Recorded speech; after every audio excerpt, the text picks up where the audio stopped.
Bueno, osteoporosis, el término significa un hueso que lleno de poros. Ese es el término a fin de osteoporosis. Normalmente el hueso tiene cierta porosidad muy leve, pero en la osteoporosis, en donde se pierde masa ósea, y esta pérdida de la masa ósea se va a reflejar porque estos pequeños poritos se hacen poros grandes, como se ve aquí en la lámina, se hacen como unos huecos grandes, y no solamente estos huecos se hacen más grandes, sino la conexión entre los huequitos también se pierde. Y esto lleva a que el hueso pierda su fortaleza y se vuelva quebradizo y frágil. La osteoporosis es una enfermedad muy frecuente y que afecta predominantemente a las mujeres. Sin embargo, también los hombres se ven afectados. Se considera que de cada 3 mujeres con osteoporosis, un hombre se ve afectado también de esta enfermedad. La osteoporosis se describe o se dice que es una enfermedad silenciosa, porque no causa ningún síntoma hasta que ocurre la fractura. Y en ese momento es que nos damos cuenta clínicamente que la paciente padecía de osteoporosis. Las fracturas óseas, no todas las fracturas obviamente óseas son por osteoporosis. Las que son por osteoporosis las vamos a llamar fracturas osteoporóticas. Y esta fractura osteoporótica la vamos a definir cuando el hueso se quiebra por un trauma mínimo.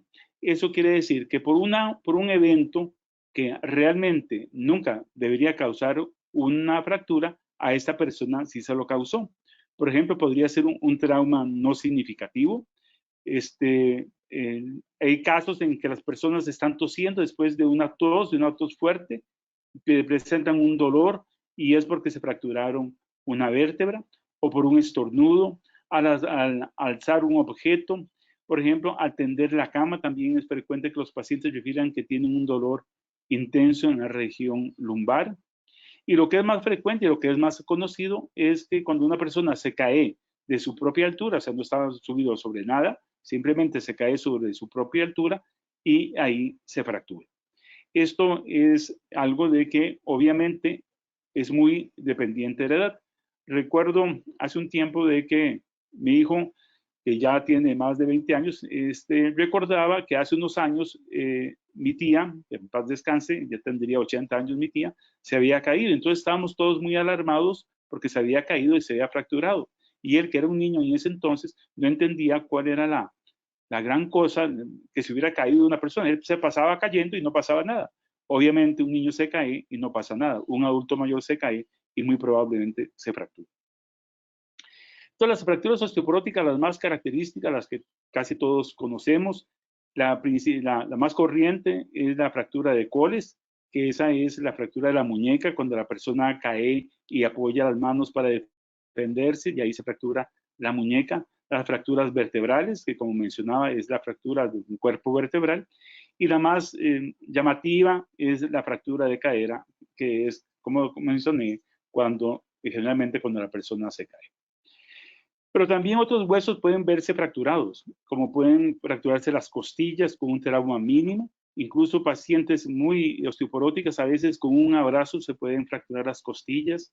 También se puede ver fracturado el húmero, que eso puede ser por un trauma pequeño, que se fracture el hueso del brazo, como también se pueden ver fracturadas el hueso de la pelvis.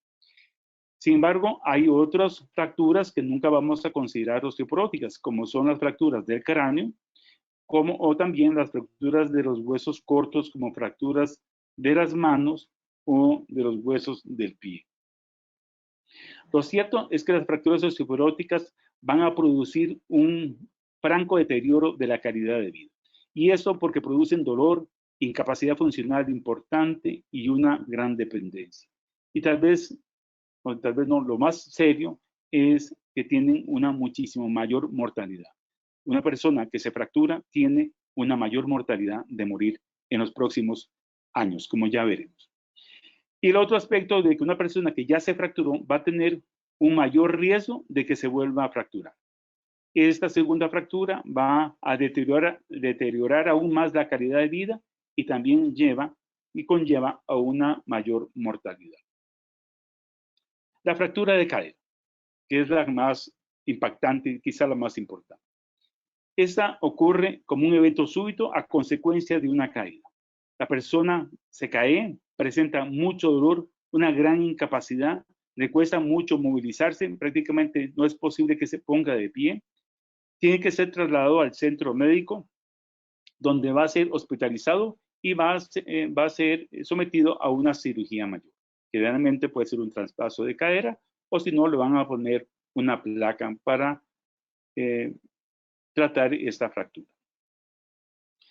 Luego de que pasa ya después de la cirugía, obviamente va a tener que ser trasladado a la casa, va a necesitar un acompañamiento médico mientras está los primeros días después de la fractura. Perdón. Va a tener asistencia familiar, vamos a estar pendientes de la persona que se fracturó. Muchas veces se va a requerir del auxilio de una enfermería y, por supuesto, de terapia física para poder rehabilitar lo más pronto a esta persona. Las fracturas de cadera también se van a asociar, por estar la persona encamada, a que tengan un mayor riesgo de que tengan una trombosis venosa profunda. Esto es que se le forme un coágulo en alguna de las venas de las piernas. Este coágulo puede ser que se desprenda y vaya a parar al pulmón, lo que se conoce como un embolismo pulmonar, una consecuencia o un efecto que pues, el embolismo pulmonar tiene una gran mortalidad si no se trata a tiempo. También una persona encamada a consecuencia de esta fractura de cadera puede tener o tiene más probabilidades de padecer de neumonías. Y otro hecho es, si no lo logramos recuperar rápidamente a esta persona, va a sufrir de atrofia muscular por el encamamiento, lo que va a dificultar aún más su rehabilitación. La persona fracturada obviamente se va a deprimir, va a perder su autosuficiencia y eso obviamente le causa una gran depresión. Y además, la persona cuando vuelve a caminar, generalmente se acompaña de mucho miedo de volverse a caer. Entonces, eso también dificulta la pronta rehabilitación. Y eso se ve tal vez, a veces, se empeora por una sobreprotección de los familiares. En cuanto a la mortalidad que les mencionaba, que es un factor más importante en cuanto a los efectos de las fracturas de cadera, es de que al año el 20% de las personas que se fracturaron o que sufrieron una fractura de cadera van a morir. A los 2 años el 30% y a los 5 años el 60% de las personas fracturadas ya han muerto. Y el otro aspecto, como mencionaba, es que una persona fracturada de cadera tiene mayor probabilidad de volverse a fracturar la otra cadera o sufrir cualquier otra fractura en cualquier otra parte. Y esto también aumenta aún más el riesgo de morir.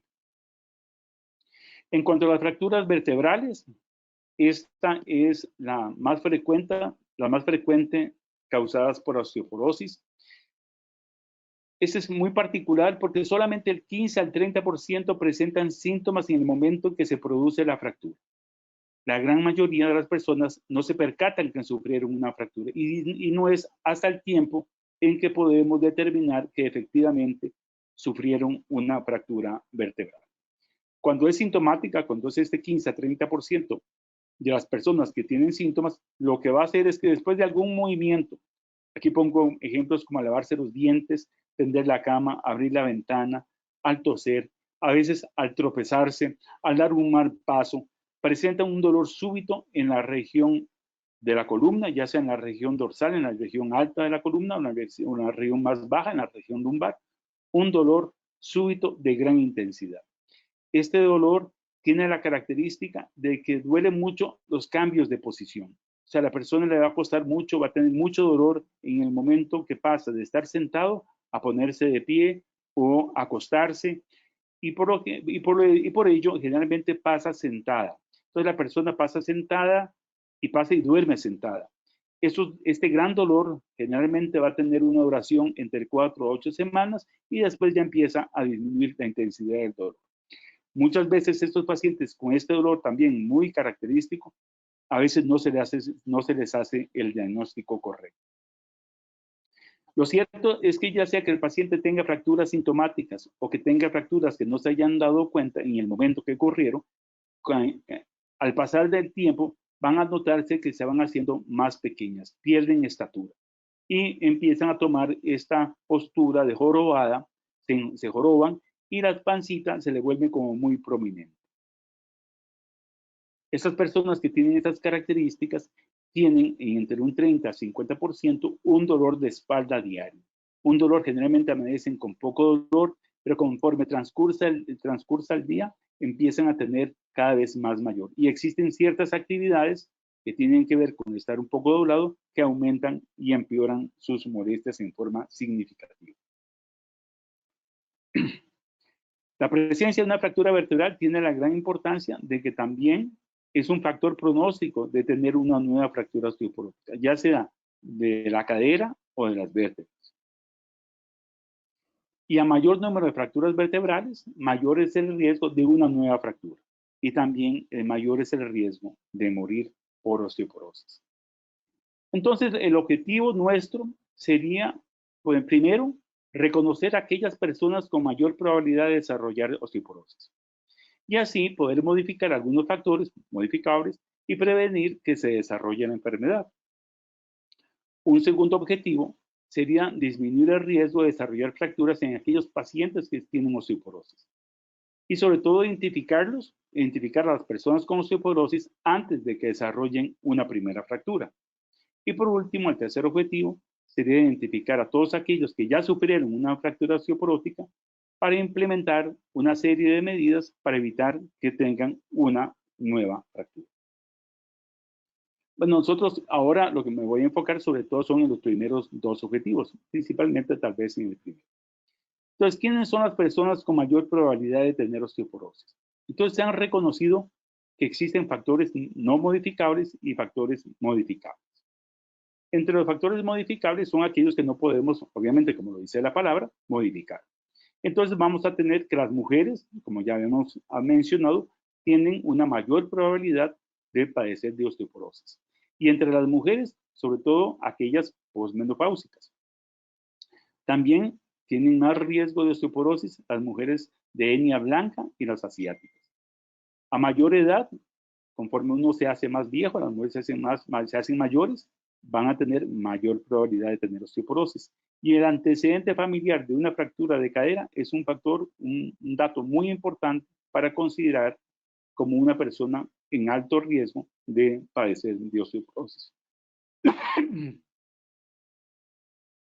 Los factores modificables. Sabemos que las personas muy delgadas tienen más tendencia a padecer de osteoporosis, aquellas que tienen una pobre ingesta de calcio, aquellas personas que tienen déficit de vitamina D, las personas que fumaron y que fuman también tienen más probabilidad de tener osteoporosis, las que tienen una ingesta excesiva de alcohol y las que tienen una vida sedentaria. Entonces, ¿cómo se diagnostica la osteoporosis? Entonces, para hacer el diagnóstico necesitamos un examen que permita reconocer qué tan frágil es el hueso de una persona. Lo más fácil sería hacerlo en vida, o sea, que uno dijera, vamos, este hueso y ver si lo podemos quebrar. Obviamente eso es imposible de realizar. Entonces, hay varios métodos que tratan de establecer diferentes características físicas del hueso que se correlacionen con su estado de fragilidad. Y entre estos varios métodos, el examen que mejor logra esta identificación es la medición de la densidad del hueso con la absorciometría dual por rayos X. Toda esa gran palabrota se resume por DEXA, que es el método con el cual vamos a determinar la densidad del hueso. Entonces, este equipo es un equipo que tiene una mesa, tiene un brazo arriba que recorre el cuerpo de la persona que está siendo examinada. Se utilizan rayos X y que determinan qué tan denso es el hueso de las caderas y de las vértebras, nada más. Bueno, también se podría hacer en algunas ocasiones del brazo, del antebrazo. El estudio nos va a da un reporte donde se establece el valor de la densidad del hueso y este valor se compara con unos valores ya establecidos. Y eso se hace a nivel de la columna y a nivel de la cadera. Entonces, se determinó luego de analizar miles de pacientes que aquellas personas que tenían un determinado valor en su densidad mineral ósea tenían más probabilidad de sufrir una fractura. Entonces, por lo tanto, las personas que tienen este valor o un valor más bajo en la densitometría serían diagnosticadas de osteoporosis, y eso es prácticamente lo que hacemos. También se puede hacer el diagnóstico de osteoporosis en todas aquellas personas que han sufrido una fractura de bajo impacto, independientemente del valor de la densitometría. Entonces, ¿a qué personas deberían de solicitar una densitometría? Bueno, a todas las mujeres mayores de 65 años. También todas las mujeres con más de 15 años de menopausia. A todos los hombres mayores de 70 años. Y las personas que no tienen estas edades, entonces a cualquiera que tenga algún factor de riesgo o que haya sufrido ya una fractura osteoporosis. ¿Qué puedo hacer para no padecer de osteoporosis? Entonces necesitamos una dieta saludable, ejercitarse en forma regular, no fumar y no tomar licor en exceso. En cuanto a la dieta saludable, nos enfocamos sobre todo lo que es el calcio y la vitamina D, ya que estos, de una dieta rica en calcio y vitamina D, ayudan a preservar y fortalecer los huesos. El calcio le da a los huesos fuerza y estructura, y la vitamina D ayuda al cuerpo a absorber y pegar el calcio al hueso. Los requerimientos, o sea, cuánto necesitamos de cada una, eso va a depender de la edad. Así tenemos que en personas de entre 19 a 50 años, los requerimientos de calcio son de 1000 miligramos y de vitamina D de 400 a 800 unidades. En personas mayores, los requerimientos son mayores, y eso es debido porque la persona mayor empieza a perder capacidad para absorber el calcio y su piel también se hace más, no es tan eficiente para la producción de la vitamina D. Los productos lácteos son la principal fuente de calcio. Y así, por ejemplo, tenemos que entre los productos lácteos, un vaso de leche, es un vaso de leche normal, aporta 300 miligramos de calcio. Un envase de yogur, un yogur pequeño, unos 225 miligramos, y un queso fresco de unos 100 gramos va a aportar 500 miligramos. Así es que si uno tiene una ingesta de esos tres productos lácteos al día, prácticamente podríamos considerar que están satisfechas sus necesidades. Otros productos que no son productos lácteos y que tienen calcio, están las sardinas, la leche de soya, la leche de almendras, la leche de arroz, el jugo de naranja fortificado, el tofu, el salmón, el brócoli, las otras cosas, las almendras, por ejemplo. Hay varios otros alimentos que también tienen un buen aporte de calcio. Cuando lo ideal es que esta ingesta la logremos con los alimentos, que es la manera en que se absorbe mejor el calcio. Si no logramos completar esta cantidad con la alimentación, entonces requerimos agregar algún preparado extra de calcio.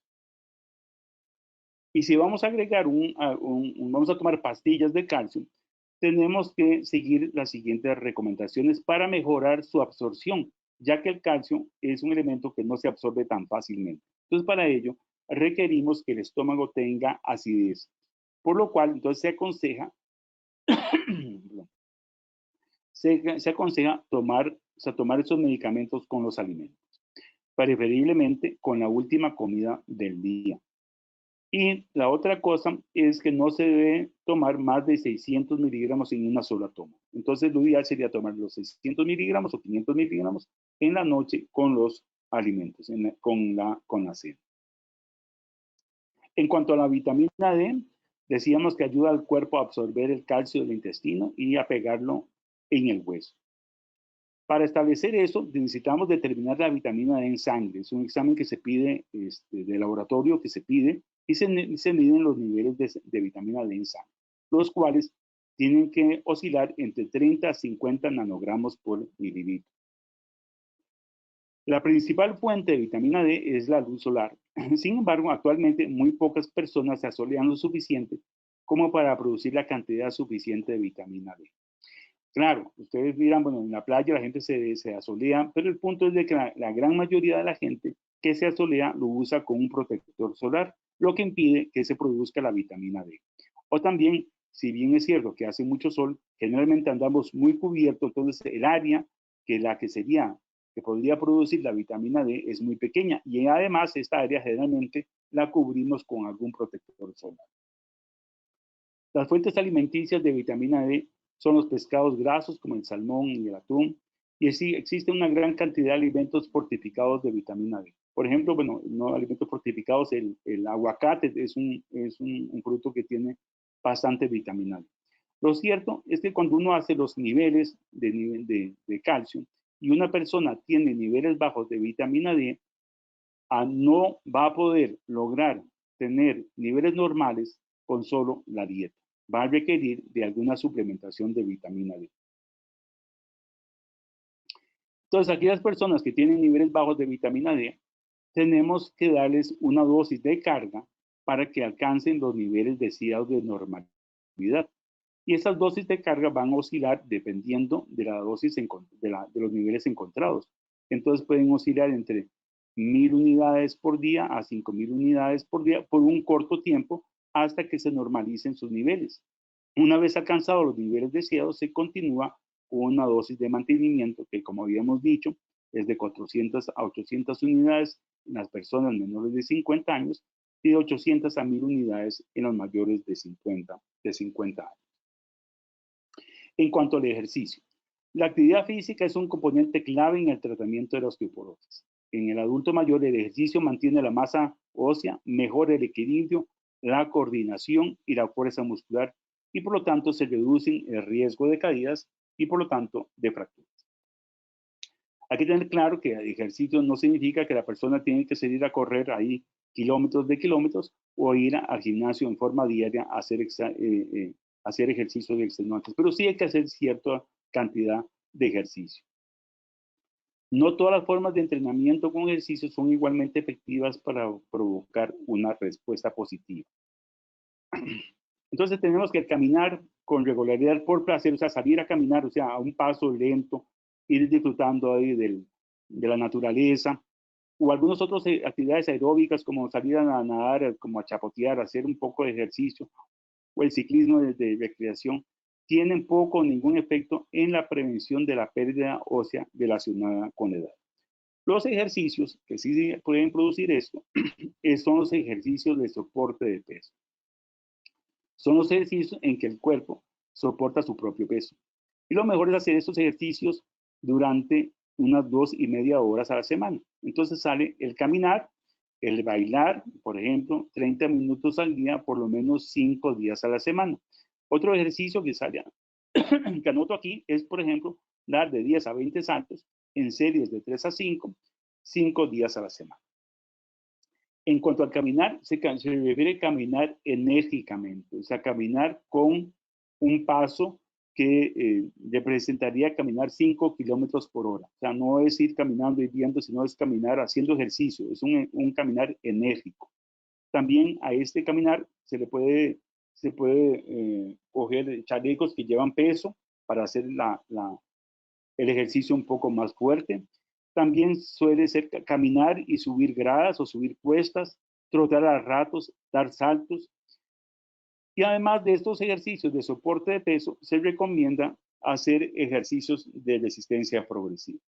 Pero antes de pasar a los ejercicios de resistencia progresiva, en cuanto a los ejercicios de soporte de peso, se deben tomar en cuenta ciertos datos para reducir el riesgo de lesiones. Por ejemplo, en personas sedentarias que nunca hacen ejercicio, no se les puede pedir que salgan a caminar en forma enérgica de un momento a otro, o alguna persona que tenga algún impedimento funcional, algún problema articular como un problema de artrosis. En todo caso, estos pacientes deben hacerse ejercicios de fortalecimiento de los músculos de las extremidades inferiores y ejercicios de estabilidad. Valga aquí un anuncio, de que aquí en la clínica bíblica contamos con un departamento de terapia física muy bueno, en que pueden apoyarnos perfectamente en poder asesorar y indicar los ejercicios que estas personas deberían de hacer antes de empezar a hacer unas caminatas como las que mencioné. También tenemos que otras personas, como pacientes con osteoporosis graves que han tenido una fractura o que tienen osteoartrosis, este ejercicio de soporte tiene que ser muy bien valorado, como acabo de mencionar. Y están los ejercicios de resistencia progresiva. Esos son que las personas ejercitan músculos con algún tipo de resistencia. Pueden ser pesas o pueden ser ligas. Y que esta resistencia se incrementa progresivamente a medida que mejora la fuerza. Se recomienda como una estrategia eficaz para aumentar y mantener la densidad mineral ósea y ejerce un claro beneficio sobre el tamaño y la fuerza del músculo. Esos ejercicios de resistencia progresiva obviamente van a depender de la carga que sean sometidos, el número de series que se hagan, el número de repeticiones en cada serie, la frecuencia semanal que se hagan, la progresión que tanto se progresa y la constancia del ejercicio. Nuevamente, ese tipo de ejercicios se han de individualizar y se han de ser prescritos, ojalá, por un especialista que, como les mencioné, aquí en la clínica contamos con ese servicio. Otros ejercicios, como pueden ser, que no son tan efectivos para fortalecer los huesos, pero sí proporcionan beneficios, obviamente, como el Tai Chi, favorece sobre todo que los músculos mejoren en cuanto a la coordinación y el equilibrio. Ejercicios aeróbicos que no soportan peso, como puede ser nadar y andar en bicicleta, no aumenta la masa ósea, pero mejoran la salud cardiovascular y la fuerza muscular, por lo cual sí pueden traer cierto beneficio. Entonces, además de una adecuada dieta y de hacer ejercicios en forma regular, otros factores de estilo de vida que mejoran la salud de los huesos es el no fumar y limitar el consumo de alcohol. Sabíamos que aquellas mujeres que fuman aumentan la tasa de pérdida ósea. Tienen niveles de estrógenos más bajos que las mujeres que fuman. Presentan la menopausia antes de las que no fuman. Son más delgadas que las mujeres no fumadoras. Todos estos factores aumentan el riesgo de osteoporosis y fractura. En cuanto al consumo de alcohol, se recomienda no consumir más de 2 bebidas de alcohol diarias, ya sean 2 copas de vino, 2 cervezas o 2 tragos de licor, ya que el licor acelera la pérdida ósea, reduce la capacidad del cuerpo para absorber el calcio. El consumo de licor aumenta el riesgo de caídas y sufrir una fractura. Debo recalcar que no es que haya que evitar totalmente el licor. O sea, las personas pueden tomarse una copa de vino diario, que se ha notado que tiene ciertos beneficios y que eso no va en contra del bienestar del hueso. Y por último, una mención al café, porque se ha mencionado que el consumo excesivo del café es perjudicial para el hueso. Y realmente lo que se ha encontrado es que muchas personas que toman café dejan de tomar leche. Entonces se recomienda ser un poco racional con el café, no tomar más de 4 tazas de café, y eso sí, que incluyan una dieta balanceada en donde hayan 3 raciones lácteos al día para que no haya ningún problema con el café y la osteoporosis. Entonces podemos concluir que la osteoporosis es una enfermedad muy frecuente, es la principal causa de fracturas en personas de la tercera edad. Las fracturas osteoporóticas se asocian a muchas complicaciones de salud, sobre todo porque producen dolor, incapacidad, dependencia, depresión, mala calidad de vida y sobre todo que tienen un altísimo riesgo de morir. Y afortunadamente podemos reducir el riesgo de osteoporosis y de sufrir una fractura si llevamos una vida más saludable, si no fumamos, si tenemos una dieta balanceada y si hacemos en forma rutinaria ejercicio. Muchas gracias. Muy bien, entonces esperemos las preguntas. Muchas gracias a usted, doctor, por la participación. Sí, incluso acá ya tenemos las primeras consultas y la primera de ellas es de Carolina Hernández. Dice, yo tengo tornillos en las vértebras, tornillos y placas en las vértebras L4, L5 y S1. Me dijeron que me hacían la densitometría solo en brazo y pierna. ¿Cómo puedo entonces saber cómo está la columna y la cadera? Bueno, los tornillos, las placas, etcétera, eso impide que se haga no impide que se haga la densitometría. Lo que pasa es que entonces el equipo, cuando se hace la densidad, va a incorporar el hierro, el metal que hay ahí y se va a malinterpretar. Entonces, efectivamente, no se puede establecer en esos lugares. Pero aquí lo importante es que la osteoporosis, digamos, si una persona le sale en el examen osteoporosis en la cadera y en la vértebra sale con rangos de osteopenia o de una densidad baja o incluso normal, pongamos el caso. Pero eso no significa que la osteoporosis solamente la tiene en la cadera, la osteoporosis la tiene en todo el cuerpo. O sea, un ejemplo, o sea, el tener osteoporosis en un solo sitio denota que la persona tiene osteoporosis generalizada. Tiene mayor riesgo de fracturarse de todas las partes del cuerpo, no solamente de donde salió la osteoporosis. A la pregunta de la señora, entonces, si el examen se le hace en el antebrazo y en el antebrazo sale con osteoporosis, entonces tiene osteoporosis y tiene riesgo de fracturarse de la cadera, de las vértebras, de la columna y del antebrazo. ¿Otra preguntita? Muchas gracias, doctor. Sí, acá tenemos otras consultas. Nos consulta Silvia Bermúdez. ¿Qué tan necesario es también tomar magnesio para la osteoporosis? Y si fuese así, ¿qué tipo de magnesio?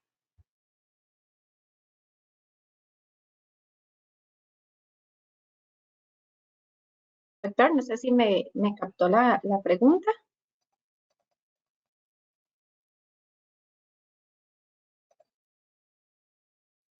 Vamos a ver, creemos que el doctor está entonces con problemas técnicos. Doctor, ¿nos escucha?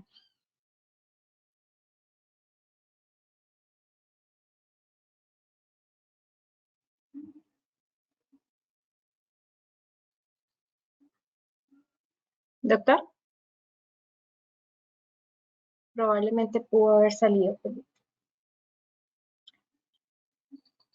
Ok, doctor, ahora sí, nos escucha. Sí, ¿me escuchan? Como que se pegó la pantalla, pero no se preocupe, vuelvo a repetirle la consulta. ¿Qué tan necesario es también tomar magnesio para la osteoporosis? Y si fuera así, ¿qué tipo? No, el magnesio no se considera que sea necesario para la osteoporosis. Es el calcio, básicamente, el que tiene importancia. Hay otros que se han mencionado como el zinc, el magnesio y otros elementos que se han mencionado. Hay una literatura encuentra alguna mención al respecto, pero no hay ninguna demostración que esto sea cierto. La siguiente consulta dice, ¿cuál es la diferencia entre osteoporosis y osteopenia? La diferencia es una cuestión de valores, o sea,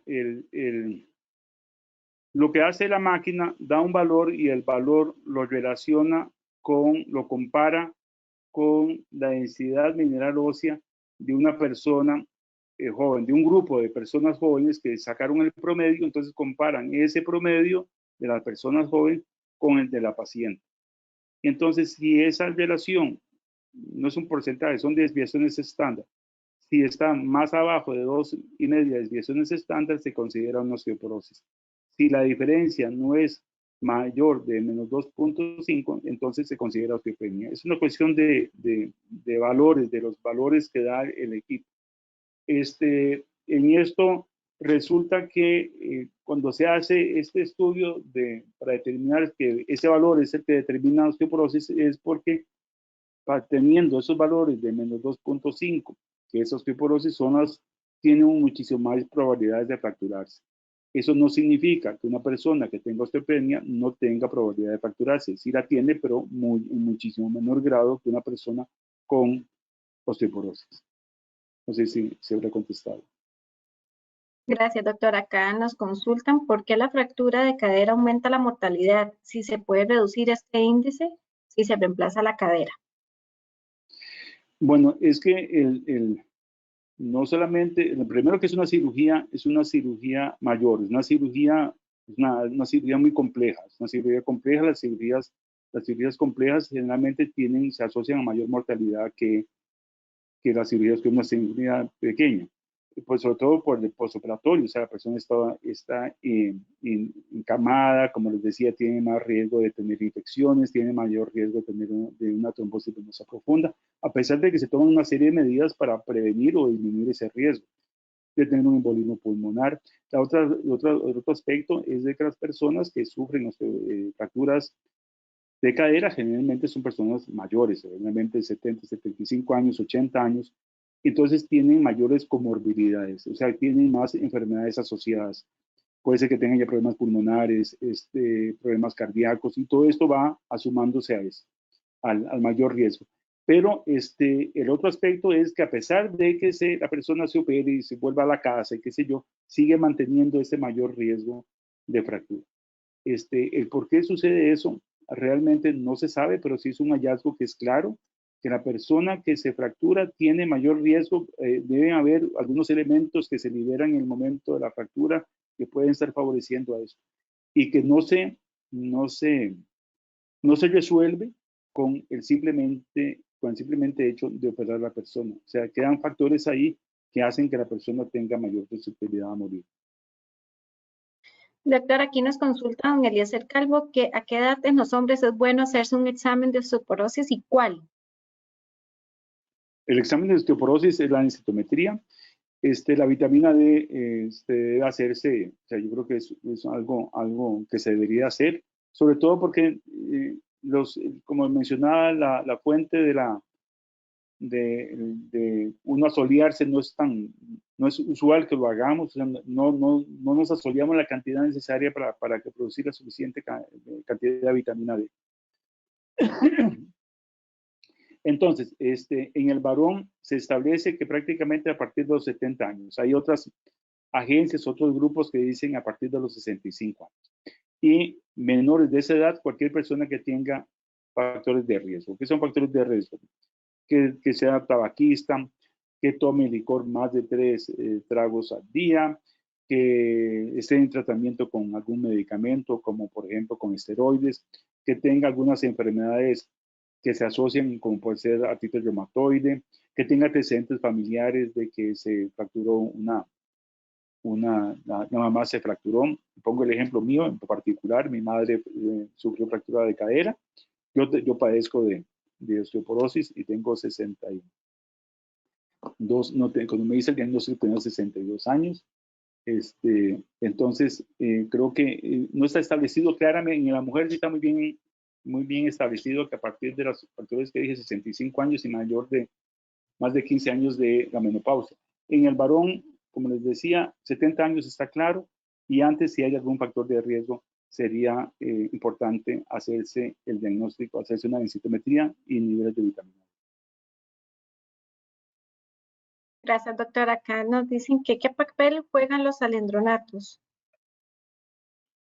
Bueno, no mencioné nada del tratamiento. El tratamiento médico para la osteoporosis, porque si no se hubiese hecho muy larga la exposición. En cuanto a los medicamentos para la osteoporosis propiamente, tenemos los bifosfonatos, entre ellos está el alendronato. El alendronato es un medicamento de los primeros aprobados para osteoporosis. Tenemos la indicación de usarlo. Inicialmente se usaban 10 miligramos diarios. Después unas pastillitas de 70 miligramos que se usan una vez a la semana. Es un medicamento que funciona muy bien para la osteoporosis. El gran problema que tiene es la adherencia. O sea, todos los medicamentos van a depender qué tanto los consuma uno. Estos medicamentos, como son semanales, y se requiere que además de que esté tomando el alendronato, necesita que esté tomando calcio y vitamina D. Entonces, el hecho es de que la persona tiene que ser adherente de todo lo posible, o sea, el 100%, para asegurar que el medicamento esté funcionando. Es claro que el paciente que no tiene una buena adherencia pierde la protección que da el medicamento. Lo que hace los alendronatos, como otros tratamientos para la osteoporosis, es disminuir el riesgo de que la persona se fracture. Gracias, doctora. Acá nos dice Ana Solís, en caso de tener osteopenia, ¿eso significa que tengo osteoporosis? No tiene osteopenia, o sea, no, y ¿cómo le digo? No, ¿cómo lo explico? No, porque se maneja con riesgos de fractura. La persona con osteopenia tiene muy bajas posibilidades de fracturarse. Sí tiene, pero es muy baja la probabilidad. Entonces, si el paciente que tiene osteoporosis tiene una mayor probabilidad, tanta mayor probabilidad tiene, que se justifica tratarlo. El otro tiene muy baja probabilidad, por lo cual no se justifica tratarlo. Actualmente a los pacientes con osteopenia se les hace hay una herramienta que es hacer una serie de preguntas para establecer si tiene factores de riesgo. Los factores de riesgo nuevamente como que si esa persona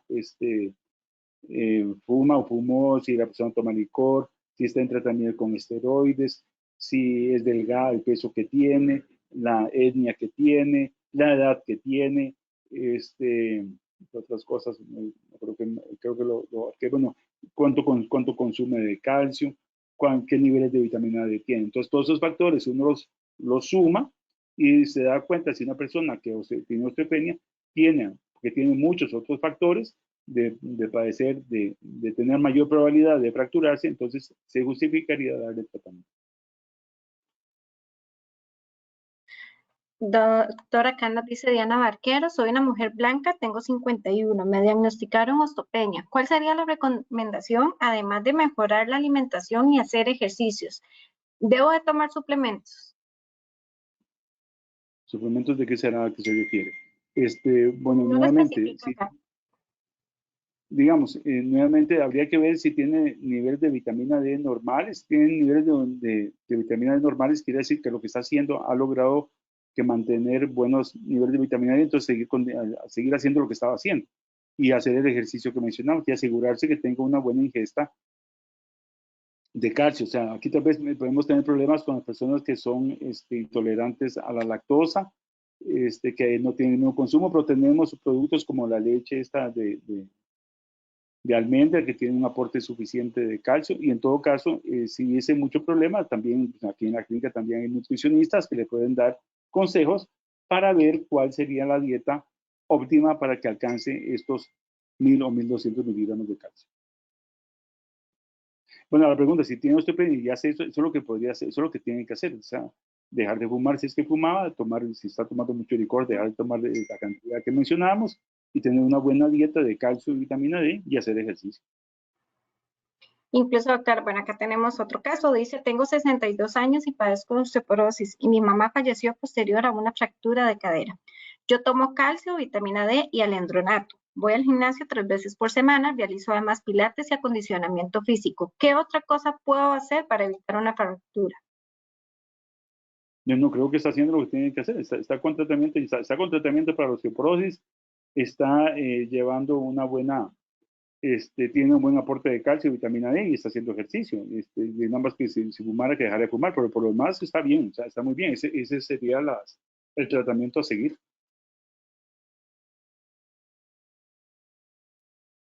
Muchas gracias, doctora. Acá ya la última consulta para ir finalizando con este tema tan importante. Dice, si mi madre de 64 tiene artritis y osteoporosis, yo de 42, ¿a qué edad debo realizarme el examen y cómo puedo prevenirlo? Bueno, en la mujer que sigue menstruando, realmente las probabilidades que tengan osteoporosis, osteopenia son bajas. O sea, uno esperaría a que tuviera, si tiene el antecedente familiar de la artritis y la osteoporosis, es un factor, o sea, sería un factor. Lo que debería de considerar es cómo ha sido su ingesta de calcio, o sea, cuánto calcio consume y qué ejercicio está haciendo. Si ella se considera que es una persona sedentaria, que es delgada, que le echa café, le echa unas 3 gotitas de leche al café y es el único consumo que tiene de calcio, pues sería una persona que tiene riesgo de padecer de osteoporosis, entonces podría hacer el examen. Perfecto, doctor. Muchísimas gracias por la participación y también muchísimas gracias a aquellas personas que se conectaron. Es importante recordarles que esta charla va a quedar en las plataformas del hospital a partir de mañana para que así puedan volverla a ver y compartir con más personas. Doctor, muchísimas gracias nuevamente. No, muchas gracias a vos por la invitación y aquí estamos para servirles en lo que le podamos ayudar con mucho gusto. Feliz tarde a todos. Hasta luego. Gracias.